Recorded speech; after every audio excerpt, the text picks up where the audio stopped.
Bienvenido a Afganistán.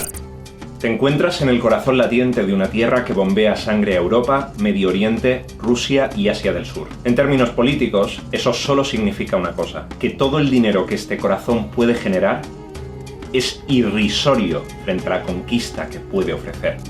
Clase rápida de geopolítica. Si un lugar que conecta 4 continentes diferentes es invadido por más de 10 civilizaciones diferentes desde hace 4000 años hasta la actualidad, podemos afirmar que ese lugar es una tormenta de caos político. Pero tal vez no en el sentido que te imaginas. Verás, la palabra caos incita al desorden y a la destrucción, ¿no? Así que es imposible que el caos construya naciones, ¿cierto? El caos las destruye. Esto dificulta entender que el caos no solo es una inmobiliaria de naciones, sino que además es un mercado que está siempre al alza. Y los talibanes solo han sido el inversor más beneficiado del año. Me llamo Jorge y soy un periodista que analiza y explica política desde cero en YouTube. Y en este vídeo vamos a hablar de la crisis de Afganistán, pero no de cualquier forma y no a cualquier precio. Si tratamos de hablar de un país que ha vivido más tiempo sumergido en el caos que en la paz política, no podremos analizar nada de forma propia hasta que no entendamos el lenguaje de su caos político.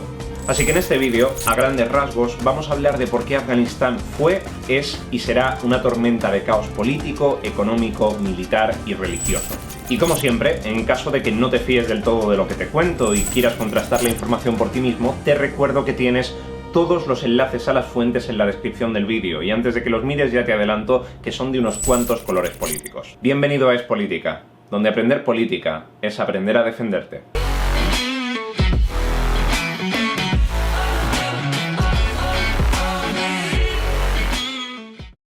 Si tuviera que escoger una sola palabra para definir a Afganistán en términos políticos, sería trampa. Afganistán es una trampa mortal en términos de poder, es un trampolín a 4 continentes diferentes, pero hay que pagar por saltar. Y en política, los conquistadores valen lo que vale su eficiencia. Si lo conquistas, pagas en poder.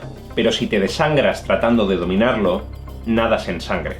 Así que en función del año, Afganistán será un lugar pacificado donde más de 10 etnias diferentes trabajen la tierra desde la época feudal, la industria desde la revolución comunista de Saur o el opio desde la guerra civil, o en su defecto será el mismo sitio, solo que sumergido en la guerra y en el caos político. El mayor problema del caos político es que te da un beso, pero a cambio se cobra una bofetada, da en la misma medida que quita. Afganistán es un lugar tan deseado desde dentro y desde fuera que los conflictos internos y externos lo han dejado en ruinas. Un tercio de los afganos sufre de hambre, es el tercer país del mundo en mortalidad infantil, su desempleo ronda el 70% y, como dato curioso, hubo un periodo donde pasaron 16 años sin que nadie, ni sector público ni privado, construyese una sola fábrica. Todo esto es un alto precio a pagar por el caos, así que hay que preguntarse por qué. ¿Qué tiene de valor? Y la realidad es que, como en muchos otros casos, la respuesta depende del contexto. Afganistán, entre otras muchas cosas, vale lo que por ejemplo valen sus recursos de cobre, litio, cobalto y niobio, y creo que aquí ni siquiera hace falta entrar a señalar lo que valen los gaseoductos que cruzan el país a nivel económico y geopolítico. Pero si echamos la vista atrás, Afganistán tenía un valor de defensa de colonias para los británicos, los rusos lo querían como cuartel de avanzada en la Guerra Fría. Yo quiero que veas este vídeo de Café Kioto sobre la guerra civil afgana porque es una maravilla, y los americanos querían echar a los rusos para poner su propio cuartel. Y dicen que no puedes conquistar un imperio sin primero fracturarlo desde dentro, así que los americanos contrataron al mejor martillo de la tienda: los muyahidines. La conquista de Kabul en 2021 es imposible de comprender sin tener en cuenta el salario americano de los guerreros de Alá durante la década de 1980. Si Afganistán por entonces no había cambiado tanto y seguía siendo un trampolín de poder, los muyahidines eran el ticket de entrada para que Estados Unidos saltase sobre los rusos. Y créeme, por entonces los americanos tenían muchas ganas de saltar sobre los rusos. Estados Unidos venía, por decirlo de forma simple y en términos de poder suaves, de sufrir una disfunción eréctil política. No solo había perdido en Vietnam por primera vez en toda su historia, sino que el socialismo cogía fuerza en Nicaragua e Irán. Esto no da buenas señales en mitad de una guerra fría entre imperios, así que lo que toca hacer aquí es una demostración de fuerza. Pero no una demostración de fuerza directa, porque para algo es una guerra fría. Y aquí es donde entran en juego los muyahidines. La política islámica resulta tremendamente compleja de analizar. Hablamos de ideologías que en mayor o menor medida y en función del contexto histórico y el lugar han mezclado la tradición cultural y religiosa del Islam con las ideas políticas del momento. O dicho de otra forma, si la política islámica es un caleidoscopio, Los muyahidines son una de sus partes más oscuras. Las casi 20 facciones muyahidines están a la izquierda y a la derecha del espectro político, pero todos coinciden en un mismo aspecto. La palabra del profeta es ley en la tierra. Tal vez pienses que, pese a este punto en común, el hecho de tener ideologías diferentes provocase conflictos entre ellos, y la realidad es que no te equivocas, pero el hecho de que fuesen diferentes provoca algo mucho más interesante que un conflicto interno: oferta y demanda a ambos lados de la mesa para quien busque invertir en inmobiliarias del caos en Afganistán. Cuando la República Comunista del Daur llegó al poder en Afganistán, Estados Unidos vio la oportunidad de regalarle a la Unión Soviética su propio Vietnam. Desestabilizar Afganistán para amenazar la frontera del sur de Rusia, forzar a los rusos a mandar a su propio ejército y meterles en un conflicto de guerrillas que les desgastase tanto como Vietnam lo hizo con América. Estados Unidos gastó aproximadamente 40.000 millones de dólares para financiar a los muyahidines en un periodo de 25 años. Reagan, en concreto, dijo que verles luchar con simples armas de mano era una inspiración para todos aquellos que amasen la libertad. Es la ironía del poder hacia adentro y hacia afuera. En las declaraciones y a través de la televisión ves a unos hombres vestidos como pastores luchar contra un titánico régimen diametralmente opuesto a lo que tú planteas, así que aplaudes la iniciativa. Lo que no se ve en la televisión son las violaciones, torturas y mutilaciones, destrucción de escuelas y reclutamiento de niños, atentados y bombardeos sobre población civil y financiación parcial utilizando el tráfico de órganos y el tráfico de opio que los muyahidines utilizaron durante cerca de 20 años.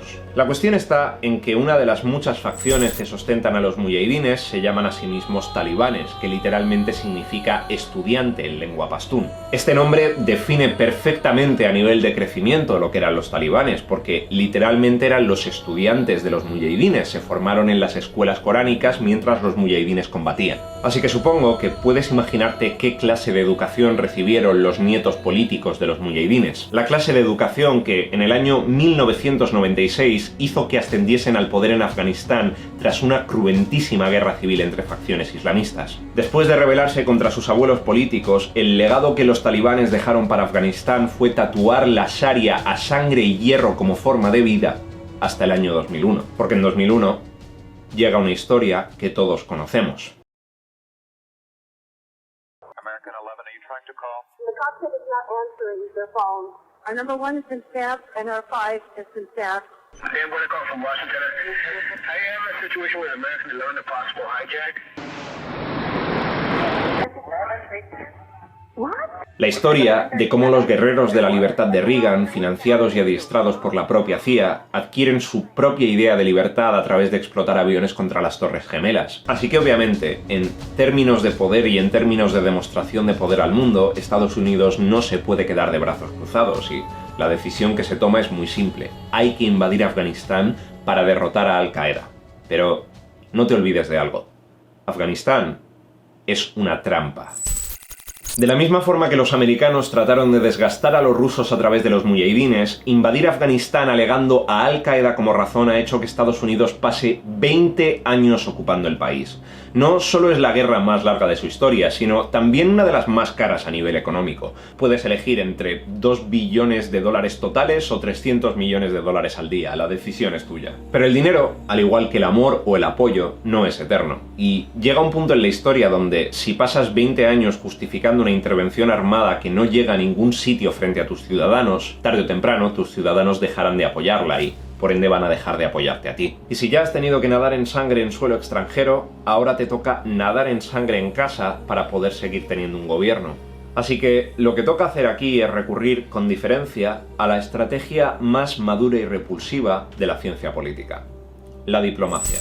Una de las mayores promesas de Donald Trump durante su campaña electoral y que precisamente lo distinguió muchísimo de Hillary Clinton fue afirmar que quería retirar a Estados Unidos de prácticamente cualquier conflicto extranjero. Y lo consiguió, o al menos lo consiguió parcialmente. En febrero de 2020, Trump firmó un tratado llamado Acuerdo para traer la paz a Afganistán, más conocido como Acuerdo de Doha, junto a los líderes del movimiento talibán. El objetivo era que los fundamentalistas no atacasen ni ayudasen a otros grupos terroristas a atacar a Estados Unidos y al resto del mundo. El precio a pagar era sacar al ejército estadounidense. Y el gran problema es que dentro del acuerdo nadie habló de qué pasaba si los talibanes atacaban a Afganistán. no al resto del mundo. Estados Unidos, dentro del esfuerzo de guerra, ha invertido unos 80.000 millones de dólares en formar al ejército afgano, aunque eso no quita que cerca de 70.000 militares del país hayan muerto combatiendo a los talibanes. Pero si no hay avances durante más de 20 años, el ejército no termina de apañarse con el entrenamiento y los métodos de gestión que le estás dando, y además se forma una corrupción generalizada enorme dentro de la misma gente a la que estás formando, tarde o temprano los lobos van a oler la herida. Y ahí es cuando tienes que pagar el precio. En abril de 2021, y de cara al 20º aniversario del 11S, Joe Biden recogió el acuerdo de Trump y se comprometió a retirar las 3.500 tropas americanas restantes que quedaban en Afganistán. Y lo que hicieron los lobos fue lo que hacen los lobos: rodear a su presa. Es agosto de 2021 y los talibanes han conquistado Kabul después de meses de dominio sobre las principales carreteras, ciudades y bastiones militares de Afganistán. El gobierno ha caído y las luchas internas se suceden mientras la comunidad internacional saca la calculadora para elegir si toca negociar con los talibanes o volver a intervenir a Afganistán. Mientras tanto, la Sharia vuelve a imponerse en un trampolín a 4 continentes diferentes que produce el 80% de la heroína a nivel mundial y que ha sido conquistado por un grupo terrorista con la consecuente pérdida de vidas humanas a presente y a futuro. Así que, ¿qué harías tú? No lo pregunto de forma retórica, y si no lo pregunto de forma retórica es porque necesito que entiendas esto. No sé qué visión tendrás sobre la diplomacia, los diplomáticos, etcétera, etcétera, pero para mí es la parte más brillante y más oscura de la política, con kilómetros de diferencia. Es oscura porque en ocasiones toca negociar con terroristas para salvar rehenes al coste de ignorar cosas como los abusos y torturas sexuales por el simple hecho de haber nacido con vagina. Es brillante porque, a diferencia de los acuerdos bajo la mesa, en la acción diplomática alguien tiene que dar la cara ante los focos y colocar vidas en una balanza frente a todas las cámaras del país. Así que, ¿qué harías tú en este momento? ¿Qué valdría más para ti como líder político? ¿Mandas a la muerte a parte de tus ciudadanos, aunque sean miembros del ejército, para tratar de limpiar un país que una de las mayores potencias del mundo no pudo limpiar, o te quedas de brazos cruzados mientras tus votantes exigen que actúes? ¿Qué es lo que vale más en una negociación política? ¿La libertad para vivir como seres humanos de la mitad de la población de Afganistán o los rehenes de varias embajadas? ¿Cómo decides exactamente quién se sube a los aviones de rescate y quién se queda en tierra? Da lo mismo que la Unión Europea diga que no reconoce a los talibanes y que la comunidad internacional exprese su más absoluta repulsa por lo que ha ocurrido en Kabul. Tarde o temprano, la decisión se reducirá a algo tan simple como tener que hablar con ellos con una pinza puesta en la nariz, o invadir el país para liberarlo y lograr lo que 20 años de ocupación americana no han sido capaces de lograr. Si no se hace por una cuestión de intervencionismo justiciero, se hará porque alguien ofrecerá algo para usar Afganistán como trampolín otra vez. Si no se trata de las mujeres o de los rehenes de las embajadas, lo será el terrorismo o el opio. Y si no son los aviones de rescate, serán los aviones que vuelan junto a las fronteras. Afganistán es una trampa política mortal y, pese a toda la muerte y todo el caos que genera entre sus fauces, nadie quiere destruir la trampa en sí. Un oasis incendiado no tiene ningún valor ni para los talibanes, ni los americanos, ni los rusos, ni los chinos, ni los iraníes. Lo que ocurre en Afganistán a día de hoy no supondrá el fin del mundo civilizado, no iniciará una tercera guerra mundial y no terminará con bombas nucleares sobre Kabul. Porque si eso ocurriese, uno de los enclaves más estratégicos del mundo perdería toda la potencial conquista que puede ofrecer. Y nadie le dice que no a un oasis en mitad del desierto, por mucho que cueste conquistarlo. Ya lo he dicho antes, el caos político te da un beso largo, pero se cobra una sonora bofetada por ello. Afganistán no ha elegido vivir con la lluvia permanente de una tormenta de caos bajo su cielo. Sencillamente, es una cuestión de geopolítica, nada personal, Sony. Solo son negocios. Afganistán es un ticket para invertir en un corazón caótico que bombea sangre a 4 continentes diferentes y que nunca pasa mucho tiempo latiendo al mismo ritmo, ni para el mismo cerebro. Pero en último término, el ritmo da lo mismo.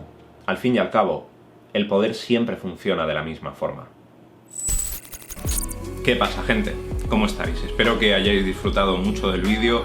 Personalmente en el vídeo he hablado de cómo el caos político es una cosa que da en la misma medida que quita, y en lo que se refiere a hacer este vídeo os puedo garantizar que yo me he divertido tanto como lo he sufrido. Me he divertido una barbaridad porque es un vídeo un poco más experimental en términos de montaje, supongo que los que ya sois antiguos del canal lo habréis notado, pero al mismo tiempo lo he sufrido una barbaridad porque, Dios, no ha sido tanto por montarlo, ha sido por las condiciones de cómo lo he montado. Tuve una reacción súper fuerte a la segunda vacuna de Pfizer, incluyendo 24 horas sin dormir con unos dolores estomacales enormes y 38,3 de fiebre. En fin, os podéis hacer una idea.